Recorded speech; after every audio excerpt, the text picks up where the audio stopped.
Hello student, हम लोगों का जो अभी क्लासेस चल रहा है थर्मोडायनेमिक्स का हम लोगों ने शुरुआत किया हुआ था, जिसमें कल हम लोगों ने एक क्लास को किया गया था। थर्मोडायनेमिक्स में बेटा जो हम लोग स्टडी करते हैं, क्या करते हैं, ये तो हम लोगों ने डिस्कस किया ही था। फिर से एक बार रिवाइज करता हूँ। Thermodynamics is the study of what? Thermodynamics is the study of heat, energy, temperature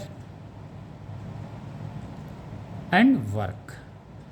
it means जो थर्मोडायनेमिक्स में हम लोग स्टडी करते हैं वो 4 पॉइंट्स पे स्टडी हम लोग करते हैं। क्लियर हुआ? पहला हो गया हीट, दूसरा हो गया वर्क, तीसरा हो गया इंटरनल एनर्जी, चौथा हो गया टेम्परेचर। मतलब simple we can define what exactly the thermodynamics is. Thermodynamics is the branch of science in which we study about heat, work, energy as well as temperature। यानी 4 points की हम लोग study करते हैं। उसी स्टडी को हम लोग क्या बोल देते हैं? थर्मोडायनेमिक्स। अब बेटा आती है बात हीट और वर्क की। तो हम लोगों ने जो क्लास किया हुआ था उसमें हीट और वर्क को हम लोगों ने क्लियर कर दिया था कि कैसे हीट और वर्क को हम लोग थर्मोडायनेमिक्स में स्टडी करने वाले हैं। वो नोट भी ऑलरेडी वीडियो में लोडेड है। तीसरा जो पॉइंट्स बच रहा था क्या था? Internal energy. आज हम लोग इंटरनल एनर्जी और टेम्परेचर्स को कवर करेंगे, सो दैट कि जो थर्मोडायनेमिक्स का जो 4 पॉइंट्स है जहाँ पे वो स्टडी करना है, पहला हीट वो हम लोगों ने कर लिया, दूसरा वर्क वो भी हम लोगों ने कर लिया, तीसरा इंटरनल एनर्जी है। जब भी थर्मोडायनेमिक्स में एनर्जी की बात लिखी हो तो आप अंडरस्टूड है वो इंटरनल एनर्जी की बात कर रहा है। ओके बेटा। और फोर्थ क्या है? टेम्परेचर। टेम्परेचर से हम लोग शुरू से अवेयर हैं, तो टेम्परेचर्स में कोई हमें समस्या नहीं है। We all are aware about the temperature, but important is to understand the internal energy, that is important. Okay बेटा, तो हम लोग शुरू करते हैं इंटरनल एनर्जी की। तो हम लोग यहाँ से शुरू करते हैं। This one is the suppose internal energy. बेटा हम लोगों ने जो अपने क्लासेस शुरू किया गया था, कहाँ से शुरू किया गया था? काइनेटिक थ्योरी ऑफ गैसेस से किया गया था, क्योंकि वहीं पे हम लोगों ने मॉलिक्यूल्स की स्टडी बेहतर तरीके से किया था। इसलिए हमने ये काइनेटिक थ्योरी ऑफ गैसेस को हम लोगों ने पहले लिफ्ट किया था, क्योंकि काइनेटिक थ्योरी ऑफ गैसेस पढ़ने के बाद फिर थर्मोडायनेमिक्स हमारा समझ में कोरिलेट हो गया हो ना, वो तो समझना इजी हो गया। कोई ज़रूरी नहीं है जो बुक्स में सीक्वेंस हो उसी सीक्वेंस से हमें पढ़ाना, नहीं। जो सीक्वेंस नेक्स्ट चैप्टर को इंटरलिंक करता है उसको पहले, जो बेसिक है उस बेसिक को हम पहले स्टडी करें, फिर बाद में दूसरे चैप्टर्स को हम स्टडी करें जो उसको लिंक करता हो। ओके बेटा। तो हम लोगों ने internal energy kinetic theory of gases में बहुत पढ़ लिया था। आइए फिर एक बार पढ़ लेते हैं, हम लोग समझते हैं। इंटरनल एनर्जी किसका? 1 मॉलिक्यूल का। एक तो हो गया 1 molecule of a gas, 1 molecule जिसको हम लोगों ने बड़े आसानी से पढ़ा हुआ था 3/2 kT। इट मीन्स 1 मॉलिक्यूल्स की अगर काइनेटिक एनर्जी की बात की जाएगी तो it depend on to the temperature only. Okay बेटा। For n molecules, n molecules में total numbers of molecules, kinetic energy कितनी हो जाएगी बेटा? 3/2 n kT। ये काइनेटिक एनर्जी कैसा है बेटा? हम लोगों ने डिस्कस किया था, एवरेज काइनेटिक एनर्जी। क्या है? Average kinetic energy. ठीक है। ये इंटरनल एनर्जी बेटा किस पे डिपेंड कर रही है? नंबर्स ऑफ मॉलिक्यूल्स पे डिपेंड कर रही है और टेम्परेचर पर डिपेंड कर रही है। सपोज यहाँ पे किसी स्टेज पे, ये यहाँ पे सपोज ये कोई ए है, ऐसे भी हम लोग कर सकते हैं। ये गैस का ही स्टडी हम लोग कर रहे हैं बेटा, इसको इस ग्राफ के माध्यम से दिखा दिया जा रहा है। कोई कंटेनर में गैस रखा हुआ, उसी की स्टडी हम लोग कर रहे हैं। अगर बेटा यहाँ पे उसका टेम्परेचर T1 है और यहाँ पे टेम्परेचर B पे T2 है, यहाँ पे टेम्परेचर कितना? T1 और T2। चूँकि गैस सिमिलर है, ये कंटेनर्स में गैस रखा हुआ, इसी की स्टडी हम कर रहे हैं बेटा। एक किसी पोजीशन पे उसका टेम्परेचर T1 है। क्योंकि गैस एक ही गैस की हम स्टडी कर रहे हैं तो इसके नंबर्स ऑफ मॉलिक्यूल्स भी क्या होंगे बेटा, सेम होंगे। क्लियर हो गया। तो हम ए से बी पे आए बेटा। यहाँ पे सपोज इंटरनल एनर्जी कितनी है हमारी, U1 है। यहाँ पे कितनी है हमारी इंटरनल एनर्जी, UT है। ये इंटरनल एनर्जी है क्या बेटा, ये जो हमारी इंटरनल एनर्जी है ये total kinetic energy, average kinetic energy of all the molecules of the gas. Once we are saying U1 is the internal energy of one gas at point A, it means what we are saying? We are saying that the total kinetic energy of a gas A is this one. We can say, okay, 3/2 kT1. ये क्या है बेटा, ये A पे internal energy है उसकी। कोई doubt? Internal energy का वर्ड्स अपने आप में क्लियर हो गया, ये नंबर्स ऑफ मॉलिक्यूल्स। ओके बेटा, सेम चीज़ बी पे हम लोग करते हैं। तो बी पे क्या, इसको मान लिया यू ए हो गया, ये हो गया यू बी। बी पे इंटरनल एनर्जी बेटा कितनी हुई, 3/2 एन के T2। Change in internal energy कितना है ए से बी में जाने में, तो हम लोग इसको चेंज को हम लोग ऐसे लिख देते हैं DU। फाइनल कहाँ पे पहुँचा बेटा, बी पे पहुँचा। ए से कहाँ गया गैस, बी पे आया। उसका प्राइमरी स्टेट्स क्या है, उस स्टेट पे उसका T1 ये है, यानी ये है, और ये इंटरनल एनर्जी है। जब दूसरे स्टेट में आया, ये थर्मोडाइनमिक्स का ये ए क्या है बेटा, फर्स्ट स्टेट है। ये जब यहाँ पे आया तो थर्मोडाइनमिक्स का वो सेकेंड स्टेट हो गया, क्योंकि टेम्परेचर चेंज हो गया। P pressure, volume, temperature and internal energy, ये क्या है बेटा, ये all four are the parameters of thermodynamic state. अगर हम थर्मोडाइनमिक की बात करते हैं तो इन चार को हमें अपने दिमाग में रखना है। ओके, तो DU क्या हो जाएगा बेटा, change in internal energy. Final internal energy बेटा कितना है, UB। इनिशियल इंटरनल एनर्जी कितनी है, UA है। ओके बेटा, रख देते हैं वैल्यू। तो ये क्या हो जाएगा, 3/2 एन के, कॉमन है बाहर आ गया। यहाँ पे क्या आ गया बेटा, UP पे टेम्परेचर कितना है, T2 माइनस T1। तो ये क्या हुआ, change in internal energy. Okay बेटा, क्लियर हो गया। लेकिन अब यहाँ पे सवाल आता है, अगर A और B पे बेटा टेम्परेचर सेम होता तो क्या होता। अगर A और B पे टेम्परेचर सेम होता तो इसकी इंटरनल एनर्जी गैस मॉलिक्यूल्स की कितनी हो जाती। If T2 is equal to T1 और T1 is equal to T2, then change in internal energy कितनी हो जाती है बेटा, 0 हो जाता।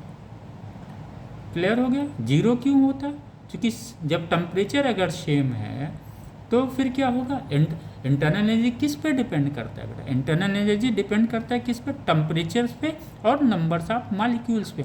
अगर टेम्परेचर सेम है, सेम टेम्परेचर का होने का मतलब क्या हुआ बेटा, ए पे जो इंटरनल एनर्जी होगी वही इंटरनल एनर्जी बी पे होगी, चूँकि internal energy depend on to the temperature and numbers of molecule. चूँकि गैस सेम है तो नंबर्स ऑफ मॉलिक्यूल्स तो सेम ही रहेगा।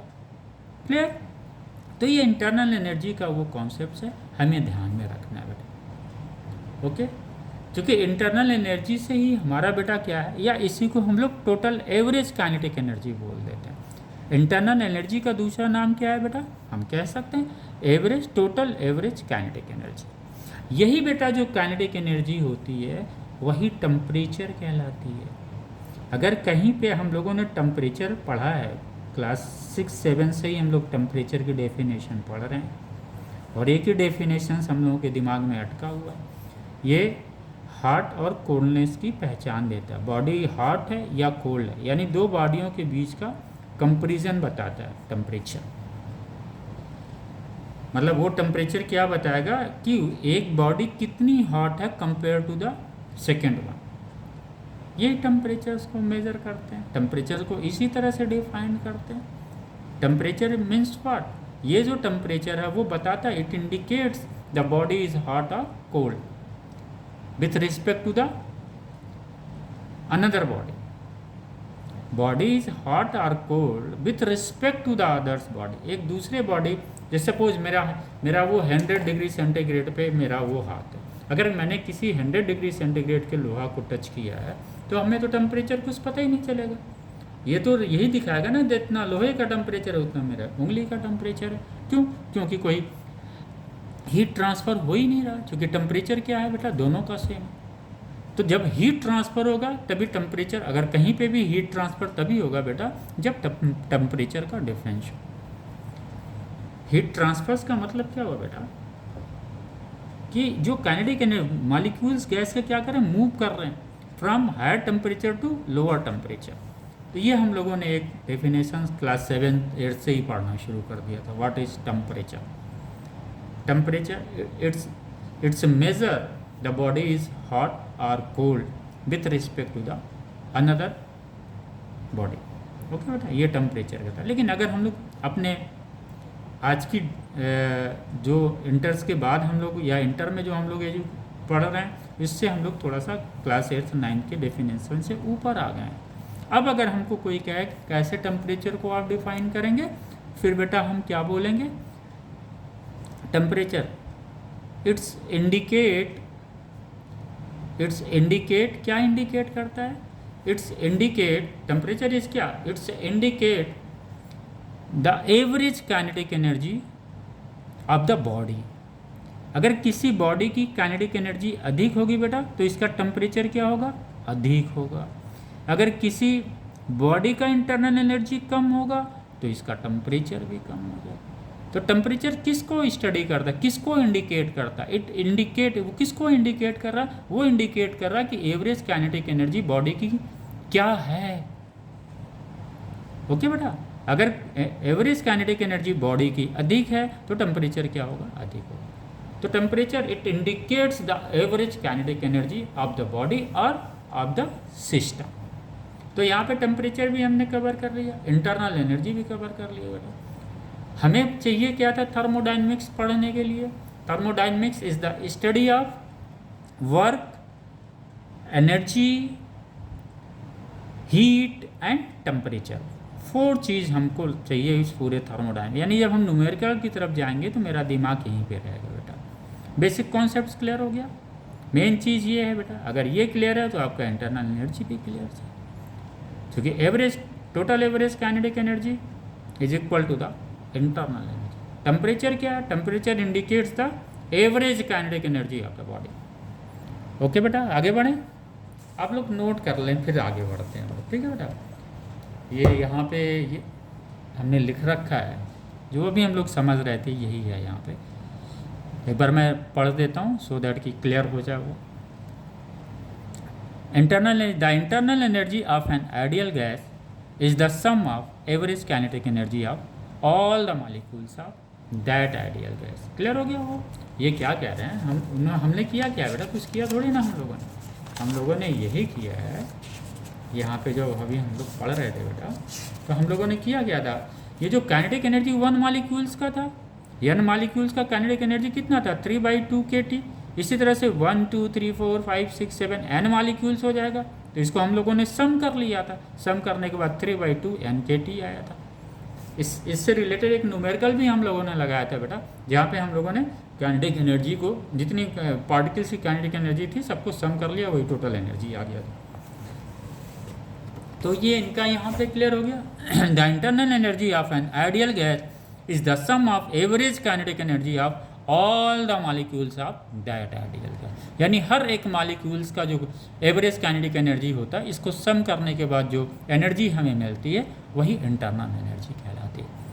ठीक है बेटा, सेम चीज़ इसको आप ज़रूर नोट डाउन कर लीजिएगा बेटा। If total number of molecules in an ideal gas is n, then kinetic energy same चीज़, it is a internal energy k is a Boltzmann constant. Temperature को हमेशा एब्सोल्यूट में, एब्सोल्यूट स्केल पे हम लोग मेजर करते हैं। तो ये all about the internal energy. अब बेटा थर्मोडायनेमिक्स वेरिएबल क्या होता है, इसको भी हम लोग जान लेते हैं। यहाँ पे तो हम लोगों ने थर्मोडायनेमिक्स में स्टडी किसकी करनी थी, हम लोगों को हीट की करनी थी, एनर्जी की करनी थी, वर्क की करनी थी और टेम्परेचर की करनी थी। वहाँ पे तो 4 हम लोगों ने स्टडी कर लिया। हम लोगों ने हीट भी समझ लिया, हम लोगों ने वर्क भी समझ लिया। वर्क हम लोगों ने बेटा कल इस तरह से समझा हुआ था ना, दिस वन इज कैसे वॉल्यूम एक्सपांशन से एक जगह हो रहा था और एक जगह कंप्रेशन हो रहा था। यहाँ पे जो वर्क हम लोगों के दिमाग में आता है ना बेटा, वो वाला वर्क नहीं आना चाहिए, ठीक है। ये वर्क यहाँ पे भी फोर्स इंटू डिस्प्लेसमेंट से आया है, अलग से कहीं से नहीं आया। फोर्स इंटू डिस्प्लेसमेंट से यहाँ पे भी वर्क आया, लेकिन इसको अगर हम लोग थोड़ा और इजी तरीके से समझें वर्क को, तो हम कह सकते हैं थर्मोडाइनमिक्स वर्क हम लोग स्टडी कर रहे हैं। थर्मोडाइनमिक्स में हम लोग क्या स्टडी कर रहे हैं बेटा, थर्मोडाइनमिक्स वर्क स्टडी कर रहे हैं। ओके, तो थर्मोडाइनमिक्स वेरिएबल क्या होता है, pressure, volume, temperature and internal, यानी थर्मोडाइनमिक्स वेरिएबल का आप समझ लीजिए बेटा। थर्मोडाइनमिक वेरिएबल का मतलब क्या कह रहा है, सो दैट एक एक चीज़ देखिए बेटा क्लियर है। इनका कहने का मतलब ये है, अगर कोई पार्टिकल यहाँ पे है और वो कोई सिस्टम इस स्टेज पे है P1, V1, T1, ओके, उस स्टेट, ये थर्मोडाइनमिक स्टेट है बेटा। उस थर्मोडाइनमिक स्टेट ए से वो किसी दूसरे स्टेट बी में जा रहा है, फिर उसका क्या स्टेट हो जाएगा, P2, V2, T2, यानी ये फर्स्ट स्टेट है थर्मोडाइनमिक्स का। At point A through some process it reaches to the point B, then ये बी क्या होगा इसका बेटा, जो न्यू ये होगा थर्मोडाइनमिक्स वेरिएबल होगा, वो यहाँ पे लागू होगा। क्लियर हो गया। वर्ड्स देखिए, फिजिक्स में बेटा वर्ड्स को ही पकड़ना, अगर आपका शब्द क्लियर है तो फिर फिजिक्स आपका क्लियर है। Now it is clear. कितने पैरामीटर्स हैं, 4 पैरामीटर्स हैं, इसकी स्टडी हम लोग करेंगे। लेकिन एक चीज़ तो क्लियर होगी भैया कि हम लोगों को हीट, वर्क, इंटरनल एनर्जी और टेम्परेचर से बाहर नहीं जाना है थर्मोडाइनमिक्स में। ओके, इंटरनल एनर्जी को आप डिफाइन किया ही, आप फिर से लिख लीजिए। Change in internal energy only depend on its initial and final position of its state.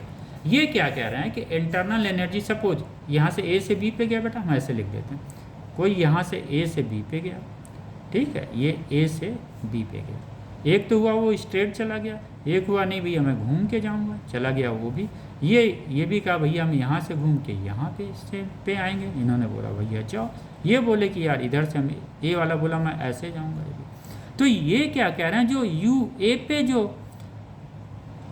Internal energy होगा और जो यू बी पे होगा, यानी इस सिस्टम की जो एनर्जी होती है one position to another position, it only depend on to the initial state and final state, it does not depend on to the path. Okay, what path followed by the gas particle, it is immaterial in the internal energy of the gas.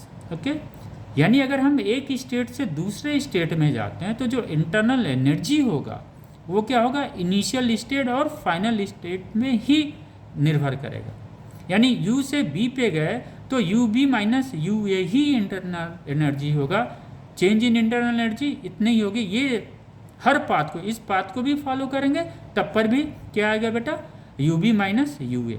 इस path को भी follow करेंगे, इतनी बड़ी path को भी follow करेंगे तब पर भी चेंज इन इंटरनल एनर्जी कितनी आएगी बेटा, यू बी माइनस यू ए। यही स्टेटमेंट दे रहे हैं कि आप पाथ कोई भी फॉलो करो but internal energy only depend on its initial and final position. Initial position gas molecules का कहाँ पे है, ए पे है, फिर किसी प्रोसेस के तहत वो पहुंच गया बी पे, तो फाइनल पोजीशंस क्या है, बी का।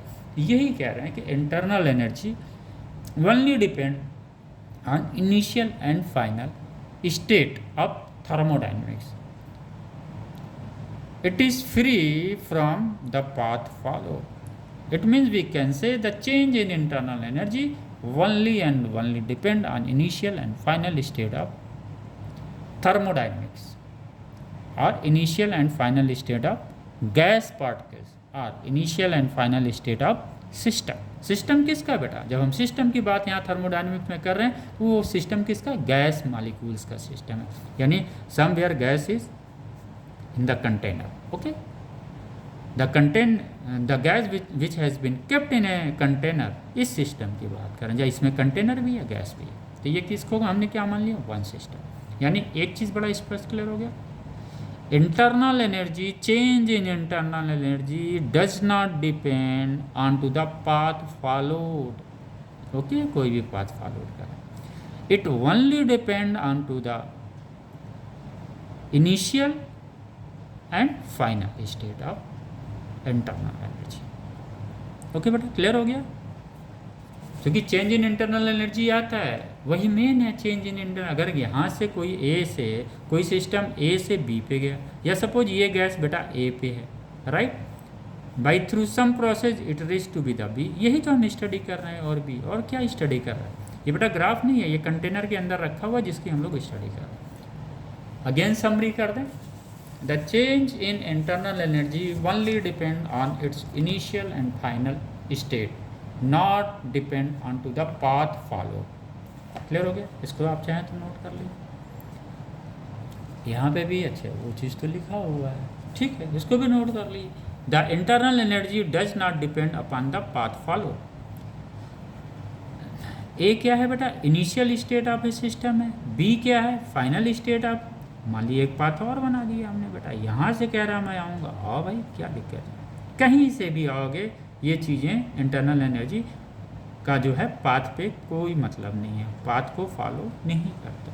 अगर यहाँ ए पे इनिशियल स्टेट ऑफ सिस्टम का क्या है, ए है इंटरनल एनर्जी, बी पे इंटरनल एनर्जी बी है, तो चेंज इन इंटरनल, ए से बी पे जाने में इंटरनल एनर्जी कितनी चेंज हुई, यू बी माइनस यू, यहाँ के इंटरनल यहाँ से माइनस कर दो, क्योंकि इंटरनल एनर्जी पाथ पे फॉलो नहीं करता, it does not depend on to the path follow. Okay बेटा, आइए तो इंटरनल एनर्जी में थोड़ा सा और हम लोग, यानी टोटल मिला के बेटा कहने का मतलब ये हम लोगों का है समझने का कि भैया सब कुछ जो भी कुछ है वो इंटरनल का, मतलब ये टोटल सब कुछ जो है total kinetic energy of particles of the gas पे डिपेंड कर रहा है। ओके, ये जो हम थर्मोडायनेमिक्स की स्टडी कर रहे हैं खासकर क्योंकि वर्क और हीट के बारे में तो मोटा मोटा हम लोगों ने सब कुछ जान लिया, इंटरनल एनर्जी के बारे में थोड़ा सा हम लोग डेप्थ में जानने की कोशिश कर रहे हैं, क्योंकि इंटरनल एनर्जी भी इम्पॉर्टेंट है इसमें।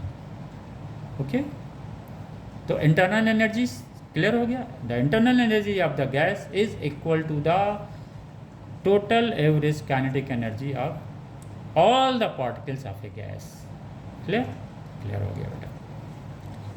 इट डिपेंड, क्लियर लिख दिया यहाँ पे लिखा, चाहे तो आप नोट कर लें, it depend on to the absolute temperature, number of molecules of that ideal gas, absolute temperature of that ideal gas, एक ही गैस का जो है वो जो टेम्परेचर और नंबर्स ऑफ मॉलिक्यूल्स है उस पर जो है टोटल इंटरनल एनर्जी डिपेंड करती है, since internal energy is nothing but it is A total average kinetic energy of all the particles of the gas. तो ये बेटा क्लियर हो गया, 3/2 यानी कि if the temperature is same the change in internal energy become 0, क्योंकि internal energy depend किस पे कर रहा है बेटा, टेम्परेचर पे और नंबर्स ऑफ मॉलिक्यूल्स पे। अगर गैस सेम है तो नंबर्स ऑफ मॉलिक्यूल सेम रहेगा, वो तो चेंज होगा नहीं अगर वो अपना स्टेट चेंज करता है। चेंज क्या कर रहा है, टेम्परेचर चेंज होगा। अगर टेम्परेचर उस स्टेट पे भी सेम है तो T1 इक्वल टू T2, इसका मतलब चेंज इन इंटरनल एनर्जी क्या हो जाएगी बेटा, 0। ओके, चलिए चेंज इन इंटरनल एनर्जी हम लोगों ने पढ़ लिया बेटा, और हमको लगता है कि कॉन्सेप्ट भी क्लियर हो गया। बाकी अभी ये इक्वेशन हम लोग पढ़ेंगे फर्स्ट लॉ ऑफ थर्मोडायनेमिक्स में नेक्स्ट क्लास में, आज की क्लास में नहीं बेटा, जिससे ये चीज़ हम लोग ट्रेस आउट कर लेंगे कि internal energy does not depend on to the path. Okay बेटा, हीट डिपेंड करता है, हीट अगर पाथ लंबा होगा तो हीट भी क्या होगा बेटा, मैक्सिमम सप्लाई करनी पड़ेगी, वर्क भी क्या होगा, मैक्सिमम करना है।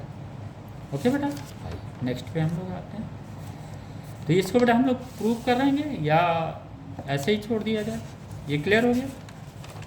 This one internal energy clear हो गया। अब इंटरनल एनर्जी में कुछ बचा नहीं है समझने के लिए बेटा, लास्ट में बस यही मैं कहूँगा, internal energy is nothing but it is A total average kinetic energy of particles of the gas off a gas. Okay बेटा, चलिए अब थोड़ा सा हम लोग समझने की कोशिश करते हैं, एक थोड़ा सा और डायग्राम बनाते हैं तब क्लियर हो जाए। ये बेटा इसको समझ लिया जाए, ये क्या कह रहे हैं।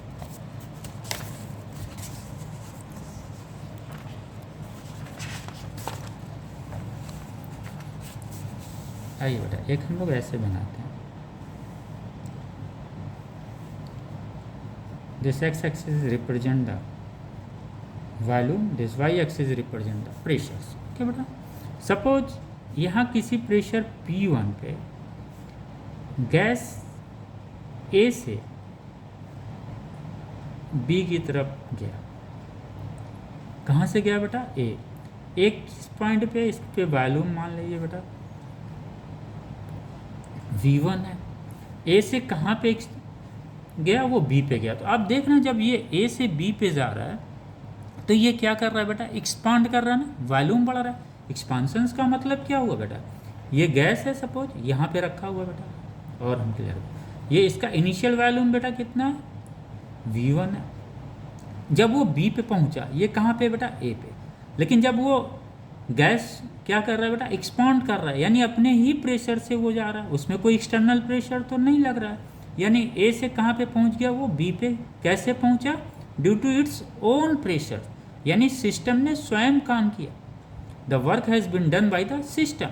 तो ये V1 से कहाँ पहुँचा बेटा, V2। यही ग्राफ पे हमने दिखाया, पहले इनिशियल वॉल्यूम यहाँ पे था, फिर जब सिस्टम ने वर्क किया किसके द्वारा, अपने प्रेशर्स के द्वारा। प्रेशर्स का मतलब क्या हो, F अपन ने फोर्स लगाया तब जाके वहाँ पे एक्सपांड किया, तो यहाँ पे आ गया V2 आ गया। तो ये V2 को हमने यहाँ पे B पे दिखा दिया बेटा। चलिए ये ऐसे आ गया, फिर ये बोलते नहीं यहीं पे नहीं रुकेगा, A से B पे आया, फिर B से C पे आ रहा है। अरे वाह, चलो मान लिया भाई B से C पे आ रहा है। इन्होंने कहा ये ऐसे नहीं चलेगा, ये A से B पे जाएगा, फिर B से C पे आएगा। अब आइए बेटा, यहाँ से जब हम स्टडी कर रहे हैं तो यहाँ पे मुझे क्या कांस्टेंट मिल रहा था, प्रेशर कांस्टेंट था। यहाँ पे क्या था बेटा, प्रेशर कांस्टेंट था। यहाँ पे जब हम B से C पे आ रहे हैं तो प्रेशर क्या कर रहा है बेटा, वेरी कर रहा है, और ये आके रुकता है यहाँ पे P2 पे। कितने पे रुकता है, P2 पे, यानी उसका थर्मोडाइनमिक स्टेट क्या हो रहा है बेटा, C पे चेंज हो जा रहा है। थर्मोडाइनमिक स्टेट जो A पे था वो B पे नहीं है, चूँकि यहाँ B पे वॉल्यूम चेंज हो जा रहा है। यहाँ C पे क्या चेंज हो जा रहा है बेटा, प्रेशर चेंज हो जा रहा है। फिर इन्होंने बोला नहीं यहीं पे नहीं रुकूंगा, मैं वहाँ आगे भी बढ़ूंगा। बढ़िए भाई, क्या करना है, ये बोले हम D पे आ जाएंगे, आ जाइए D पे। फिर बोले हम D पे भी नहीं रुकेंगे, तो आगे इसकी स्टडी हम लोग कर लें बेटा। जैसे A से B पे हम लोग गए थे, गैस एक्सपांड कर रहा था बेटा। अब क्या हो रहा है, अगर ये गैस B पे है बेटा, यहाँ पे गैस क्या है, B पे है, VB है, और ये गैस पूरा इतना है बेटा, वॉल्यूम VB है। अब ये कह रहे नहीं एक्सपांड मत करो हमको, अब तुम हमको फिर से लाओ, हमको आप फिर से उसी वॉल्यूम पे लाओ। तो हमारे पास तो कोई ऑप्शन है ही नहीं, क्योंकि जो सिस्टम को वर्क करना था वो कर चुका, वो थक चुका, वो सो रहा है। वो बोला मेरा काम हो गया, जहाँ मुझे पहुँचाना था मैंने पहुँचा दिया है, अब आपके पास मजबूरी क्या है, आप काम करो। तो फिर हम प्रेशर लगाते हैं, तो जब हम प्रेशर लगा रहे हैं तो ये प्रेशर क्या होगा बेटा, एक्सटर्नल प्रेशर होगा। तो इस प्रेशर की वजह से VB क्या होगा, वॉल्यूम इसका रिड्यूस होगा। यही ना हम कर रहे हैं, ये इसको हम कर क्या रहे हैं बेटा, ये C है, ये जो यहाँ पे आया वॉल्यूम, ये बेटा ये V1 है, ये मान लो V2 है। ये जो वॉल्यूम B से C पे आया तो वॉल्यूम में तो चेंजेस हुई नहीं, बस प्रेशर चेंज हुआ है।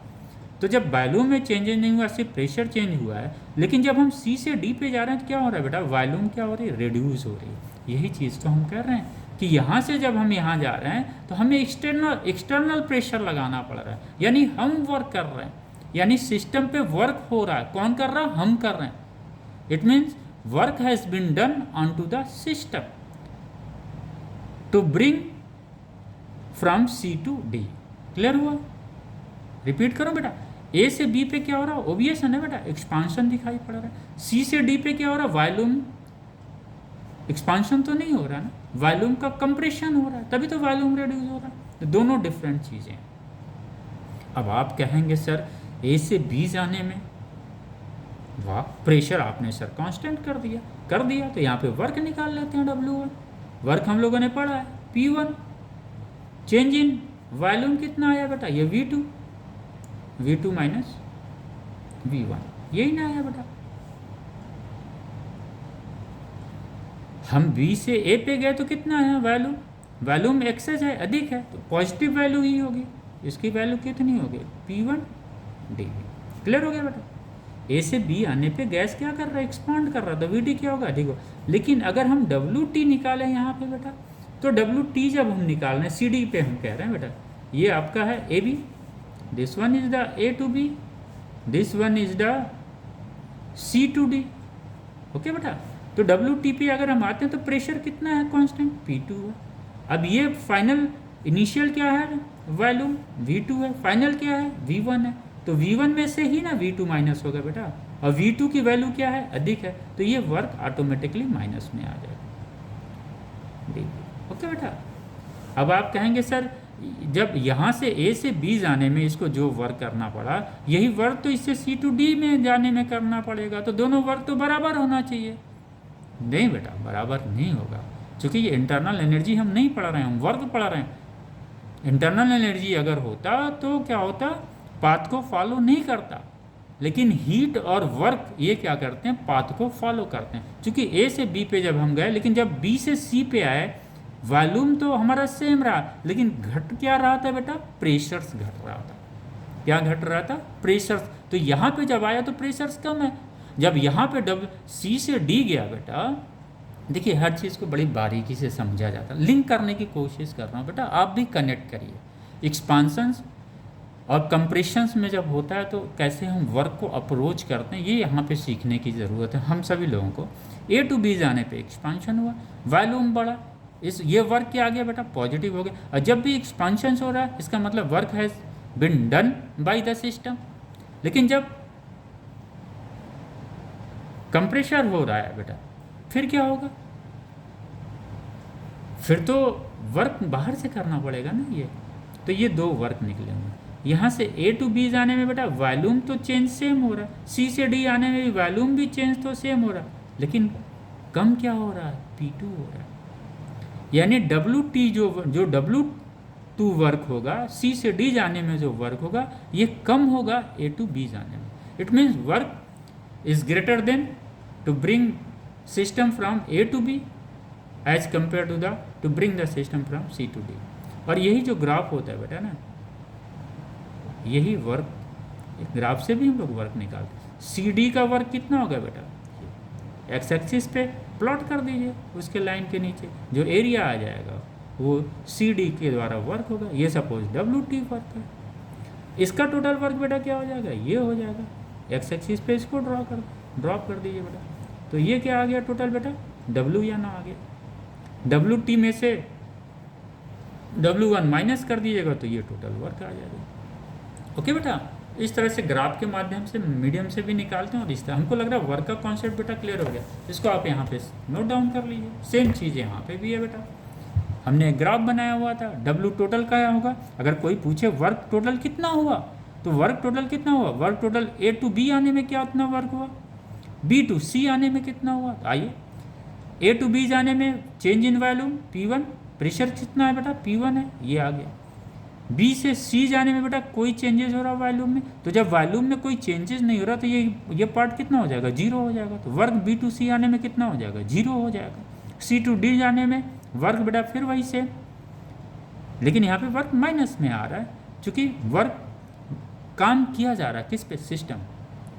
Work is done on to the system. एक एक्सटर्नल प्रेशर लगा के हम लोग सी से डी पे ला रहे हैं, इसका मतलब सिस्टम पे हमने वर्क किया। अब जब डी से ए पे हम लोग जाते हैं बेटा, ये ऐसे घूमा, यहाँ पे चला गया अपने पोजीशन जहाँ से बिगिन किया था, ए से बिगिन किया, ए से रिटर्न आ गया।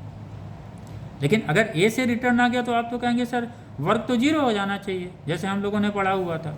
अगर डिस्प्लेसमेंट नहीं है तो वर्क हम लोगों ने बेटा 0 ही पढ़ लिया था। इसको यहाँ पे मत दिमाग में रखिएगा। ओके बच्चों, ये चीज़ दिमाग में, वो वर्क एक अलग वर्क था, नहीं तो पता चला कोई डिस्प्लेसमेंट सर हुआ नहीं, यहाँ पे आपने जो वर्क निकाल दिया। तो थर्मोडायनेमिक्स में बेटा इनिशियल स्टेट और फाइनल स्टेट के अलावा वर्क कोई भी पाथ से अगर जाएगा या फिर वहीं पे रिटर्न आएगा तो वर्क होगा बेटा। ये नहीं कि सर यहाँ पे तो कोई आपने ए से शुरू किया हुआ था, बी पे आया, सी पे आया, फिर ए पे वापस चले गए, फिर कह रहे हैं वर्क हुआ। सर कहाँ वर्क हुआ, हम लोगों ने ऐसा नहीं पढ़ा हुआ है। अगर डिस्प्लेसमेंट 0 है तो वर्क भी 0 मान लेते थे, ऐसा ही हम लोग पढ़ते थे। यहाँ पे बेटा थर्मोडायनेमिक्स में ये चीज़ें आपको यहाँ पे ग्राफ पे भी नज़र आ रही है। डीसी के द्वारा जो वर्क है ये हुआ, एबी के द्वारा जो वर्क है ये हुआ। इन दोनों वर्क को माइनस कर दिएगा तो टोटल वर्क निकल जाएगा इस पूरे साइक्लिक प्रोसेस को करने में। ओके बेटा, अब एक शब्द आ गया साइक्लिक, क्या है सर, ये नई शब्द आ गया, इसको भी हम लोग क्लियर करें। इसलिए बेटा इसका टोटल वर्क हो गया। अगर ग्राफ से निकालेंगे तो ये वर्क निकाल लीजिए, यहाँ से सीडी ग्राफ, सीडी लाइन के नीचे जो वर्क है, वर्क इसका लेंथ इनटू वेथ से निकाल लीजिए। ये P2 हो गया बेटा, ये चेंज हो गया, यहाँ से वर्क निकल गया। बी ए का क्या हो जाएगा, ये टोटल हो जाएगा बेटा, दिस वन, ये टोटल प्रेशर्स कितना हो जाएगा, P1 हो जाएगा बेटा। यहाँ से ये चेंज इन वॉल्यूम निकाल लेंगे, ये आ जाएगा, दोनों को माइनस कर दीजिएगा तो इसमें जाने में कितना वर्क हुआ ये आपको मिल जाएगा। ओके बेटा, वर्क को भी हम लोग क्या बोलते हैं, एरिया अंडर कर्व। क्लियर हो गया? क्योंकि इसमें बेटा न्यूमेरिकल से आता है और हम लोग फिर कंफ्यूज हो जाते हैं, हम लोगों को लगता है यार ये सब घूम घाम के गया, कहाँ वर्क हुआ। CD का हर चीज़ का अलग अलग वर्क निकालना है। क्लियर हो गया बेटा, आगे चलें। Very good. Work done by A system, system का मतलब बेटा हम लोगों ने मान लिया आइडियल गैस है, किसी कंटेनर में रखा हुआ। हमने अभी इंटरनल एनर्जी में क्या पढ़ा था बेटा, वर्क डन, जो इंटरनल एनर्जी होती है वो इनिशियल और फाइनल स्टेट पे ही निर्भर करती है। It does not depend on to the path followed. लेकिन यहाँ वर्क में क्या कर रहा है, नहीं भैया ये पाथ फॉलो करता है। Work done by A system depends upon path follow by the system. Clear हो गया? जो अभी हम लोगों ने यहाँ पे बेटा जो स्टडी किया था, क्या किया था, पाथ जो फॉलो किया था उसी पाथ पे ही तो वर्क हम लोगों ने कैलकुलेट किया था। यही चीज़ हम लोगों ने यहाँ पे पढ़ा हुआ है। क्लियर हो गया? ये कोई नई चीज़ नहीं, जो हमने यहाँ समझा हुआ था इसको भी हम लोग यहाँ समझ रहे। आइए अब एक चीज़ बेटा और है, ये आपका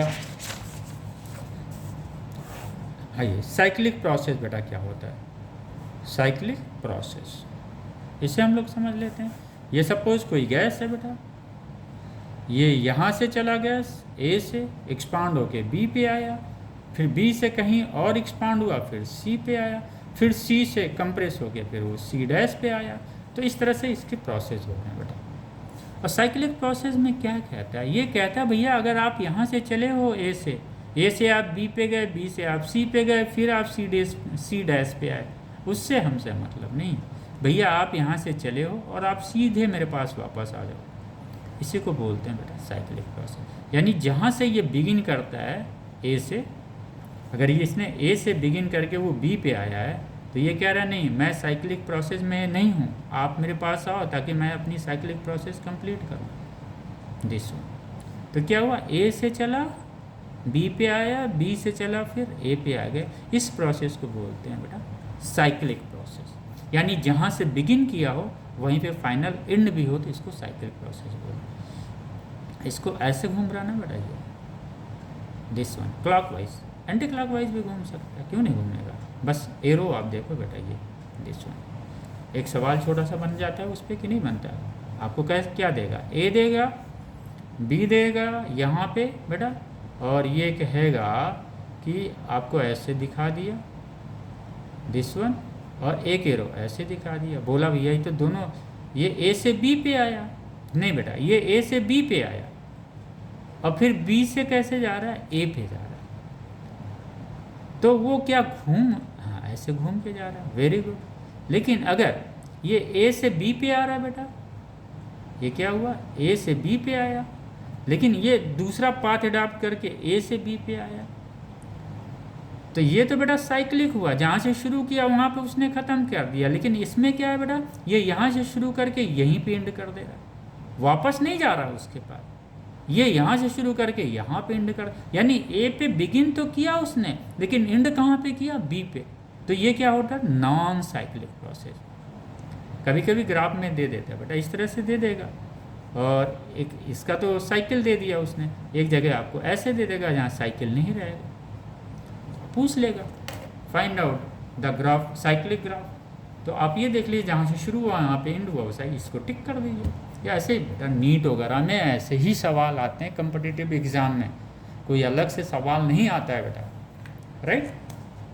जैसे अभी हम लोगों ने एक ग्राफ और पढ़ा था ना बेटा, ये भी क्या था, ये क्या है, दिस वन देखो बेटा, यहाँ से शुरू किया ए से, दिस दिस दिस, ये एंटी क्लॉकवाइज में जा रहा है, एंड कहाँ पे हो रहा है, ए पे हो। तो क्या है वो बेटा, साइक्लिक प्रोसेस है।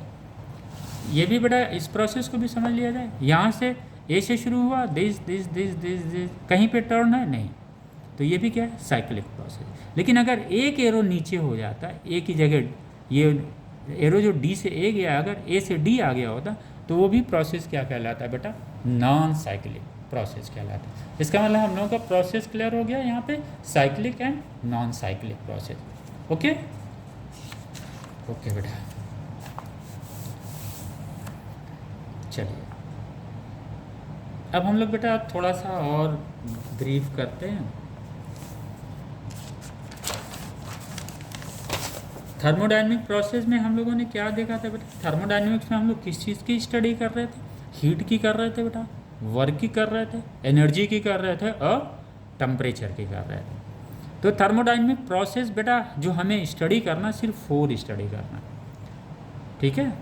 सिर्फ 4 प्रोसेस ही हमारे को स्टडी करना। और इस 4 प्रोसेस में बेटा कंपटीशन में maximum every year, alternative years you will see कि एक क्वेश्चन मिल जाता है, इसी थर्मोडायनेमिक्स से ही मिल जाता है हम लोगों को। कंपटीशन में 1-2 क्वेश्चन तो मिल ही जाता है, चाहे नीट हो चाहे जेईई हो। तो ये बेटा थर्मोडायनेमिक प्रोसेस में जो है हमें 4 चीज़ स्टडी करना है। और हम लोग शुरू करते हैं बेटा आइसोथर्मल से। हम लोग शुरू करते हैं, कर दीजिए सर। आइसोथर्मल का मतलब क्या हुआ बेटा? कोई भी अगर हम प्रोसेस करते हैं, ये गैस है, इस गैस की कोई प्रोसेस करते हैं, इनिशियल स्टेज पे ये गैस का वॉल्यूम V1 है, यहाँ पे आके V2 हो गया। तो ये कह रहे हैं ये एक्सपांसन तो हो रहा है V1 से V2, लेकिन अगर वो टेम्परेचर कांस्टेंट है उस स्टेट से इस स्टेट से जाने पे, अगर वो टेम्परेचर कांस्टेंट है तो दिस प्रोसेस इज नोन है। प्रोसेस का मतलब क्या हुआ बेटा? एक स्टेट थर्मोडायनेमिक्स का है, वो चेंज होकर दूसरे स्टेट में चला जाए, दूसरे से तीसरे स्टेट में चला जाए, वही ना प्रोसेस है। प्रोसेस कोई यहाँ पे नया नहीं है बेटा, हम लोगों को कुछ बनाना नहीं है। Simple process means change in state. Process किसकी हम कर रहे हैं? चेंज इन स्टेट, किसका? गैस का। तो आइसोथर्मल में बेटा क्या होता है? टेम्परेचर कांस्टेंट होता है। और जब टेम्परेचर कांस्टेंट होगा, अगर यहाँ पे बेटा कोई है सिस्टम, ये ए से बी पे आया, कहाँ पे आया? ए से बी पे आया। अगर टेम्परेचर कांस्टेंट है बेटा, यहाँ पे ए पे भी टेम्परेचर वही है, बी पे भी टेम्परेचर वही है। तो जब टेम्परेचर कांस्टेंट है तो जो इंटरनल एनर्जी ए पे होगी गैस की, वही इंटरनल एनर्जी बी पे होगी। तो चेंज इन इंटरनल एनर्जी बेटा कितनी हो जाएगी? 0 हो जाएगी। ये बेटा देखिए, ये चीज़ें आपको पढ़नी पड़ेगी, समझनी पड़ेगी, क्योंकि जो जब भी टेम्परेचर्स की बात आती है हम लोग जानते हैं it is average kinetic energy of the gas molecules if the temperatures are same, it means the average kinetic energy at both the point will be same, henceforth the change in kinetic energy कितनी हो जाएगी? 0। इसलिए जब भी यहाँ पे isothermal में हम लोग पढ़ते हैं बेटा, चेंज इन इंटरनल एनर्जी हमेशा 0 होती है। क्लियर हो गया बेटा? दूसरा प्रोसेस हम लोगों ने बेटा पढ़ा आइसोकोरिक। आइसोकोरिक आइसोकोरिक में तो अभी तो हम लोगों ने पढ़ा ही था बेटा, चलिए फिर से देख लेते हैं। आइसोकोरिक ये कहते हैं भैया, अगर ये वॉल्यूम V है और ये प्रेशर P है तो भैया हमें कहीं नहीं जाना, हमें बस अपने वॉल्यूम को मेंटेन रखना है। हम सब प्रोसेस करेंगे, यानी ये कहने का मतलब ये है भैया मेरा वॉल्यूम V है, मुझे V पे ही रहने दो, मुझे डिस्टर्ब मत करो, जो आपको करना हो आप करते रहो। इट मीन्स यहाँ पे चेंज इन वॉल्यूम नहीं होता है। A से B आने में सपोज यहाँ पे वॉल्यूम जो ए पे था वही वॉल्यूम बी पे होगा, बाकी आप प्रेशर टेम्परेचर चेंज करिए, मुझसे मतलब नहीं है। ओके बेटा? तो जो अगर वॉल्यूम में ही चेंजेस नहीं आएगा तो वर्क क्या हो जाएगा बेटा? यहाँ पे हम लोगों ने यही ना पढ़ा हुआ बेटा, PdV। अगर यहाँ पे वॉल्यूम ही नहीं चेंज हो रहा है तो वर्क कितना हो जाएगा बेटा? 0 हो जाएगा। यानी जो भी हम हीट सप्लाई करेंगे ये इंटरनल एनर्जी के बराबर इक्वल हो जाएगा। ओके बेटा? क्लियर हो गया आइसोकोरिक? यहाँ पे हम चल रहे हैं, कोई वॉल्यूम चेंज हो रहा है, अगर यहाँ पे V1 है तो ये वॉल्यूम नहीं चेंज, यहाँ पे V2 है नहीं वॉल्यूम चेंज, यहाँ V3 है कोई वॉल्यूम चेंज हो रहा है? ग्राफ नहीं बेटा, सिर्फ क्या चेंज हो रहा है? प्रेशर चेंज हो रहा है। लेकिन वर्क करने के लिए वॉल्यूम चेंज होना ज़रूरी है। क्लियर? और जो हम लोग वर्क निकालते हैं बेटा उसमें आप जरूर ध्यान रखिए, यहाँ पे प्रेशर आप कांस्टेंट लेके चलते हैं, वेरिएबल प्रेशर से वर्क आप नहीं निकाल रहे हैं। तो आइसोथर्मल बेटा क्लियर हो गया? ये कह रहे हैं भैया आप मुझे V1 से V2 ले जाओ, कोई दिक्कत नहीं, लेकिन मेरा टेम्परेचर यहाँ पे भी T होना चाहिए, वहाँ पे भी T होना चाहिए। तो यहाँ पे जो टोटल एवरेज काइनेटिक एनर्जी है गैस की, यहाँ पे भी टोटल काइनेटिक एनर्जी गैस की यही रहेगी। इसका मतलब change in internal energy 0। Isothermal बेटा आई होप क्लियर हो गया? ठीक है, ओके। तीसरा ये बोलते हैं भैया आप सब कुछ कर लो लेकिन हमारा प्रेशर मत बदलो। जो हमारा प्रेशर है उससे मुझे रहने दो। इस प्रोसेस को बेटा आइसोबैरिक प्रोसेस कहते हैं। प्रोसेस का मतलब क्या हुआ, ये गैस कंटेनर में रखा हुआ बेटा। अब इसको ये सपोज V1 है, इन्होंने बोला भैया आप V2 पे ले जाओ चाहे V5 पे ले जाओ, मुझे मतलब नहीं है, मेरे प्रेशर्स नहीं बदलने चाहिए। क्या बोला इन्होंने, मेरे प्रेशर्स नहीं बदलने चाहिए। हमने मान लिया भाई नहीं बदलना चाहिए, तो हमने एक ग्राफ बनाया बेटा, ये V बनाया, ये P बनाया, और वो बोल रहे भैया खूब वॉल्यूम बढ़ाओ, मुझे मतलब नहीं है, लेकिन मुझे मत डिस्टर्ब। तो ये बेटा ये कांस्टेंट है, this one is a P is constant. ठीक है बेटा, तो ये P क्या होगा, कांस्टेंट है। इस प्रोसेस को हम लोग क्या बोलते हैं, आइसोबैरिक। यानी जो P होगा बेटा ये किसके होगा, पैरेलल टू द वॉल्यूम होगा।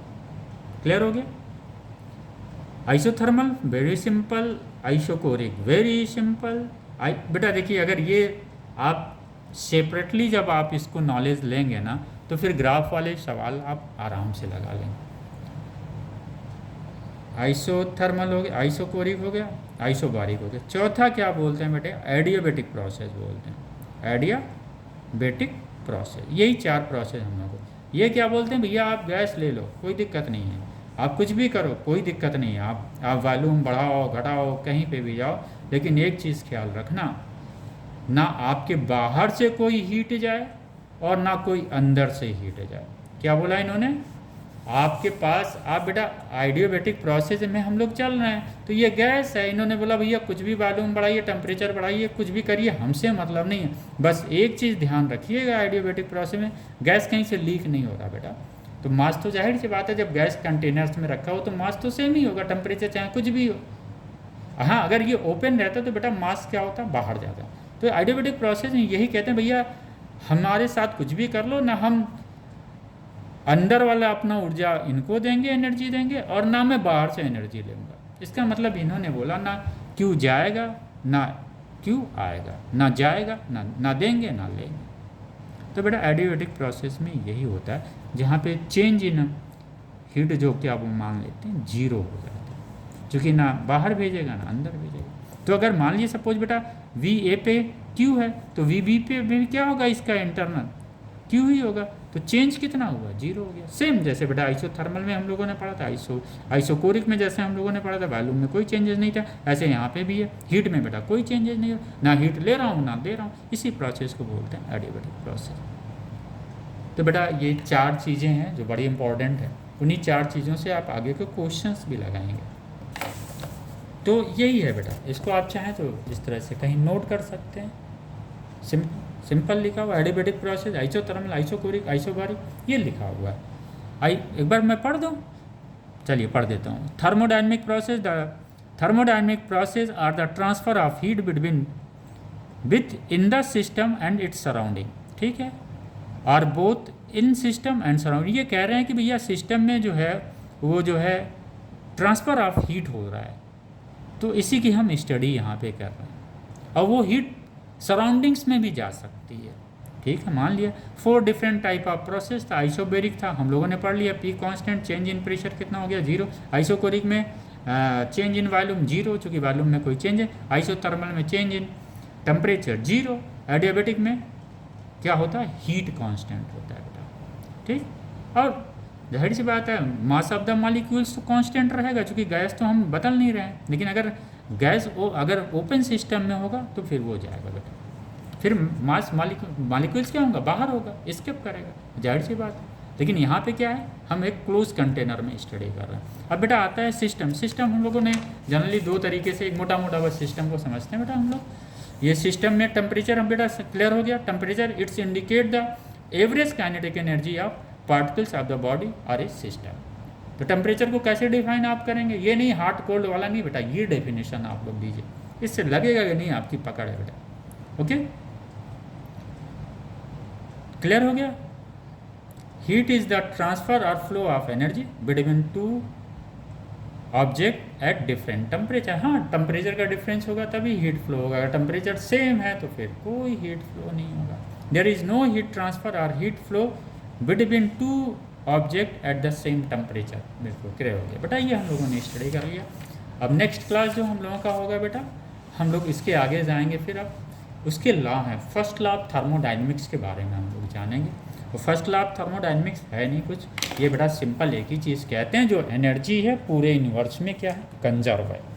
इन्होंने क्या बोला, जो एनर्जी है वो पूरे यूनिवर्स में कंजर्व है, और एनर्जी अगर पूरे यूनिवर्स में कंजर्व है तो हम लोग जानते हैं law of conservation of energy. इसी को फर्स्ट लॉ ऑफ थर्मोडायनेमिक्स में एक्सप्लेन किया गया है बेटा। आई होप कि बेटा थर्मोडायनेमिक्स में you all student are enjoying with us, क्योंकि नॉलेज होना चाहिए बेटा। देखिए आपको क्या है, आप कंपटीशन की तैयारी कर रहे हैं तो आपको बेसिक चीज़ पकड़ के चलना है। जब छोटी छोटी चीज़ एलिमेंट्स को आपको रिलेट करते हैं ना, फिर आप न्यूमेरिकल्स बड़े अच्छे से लगाते हैं। Okay, thank you student.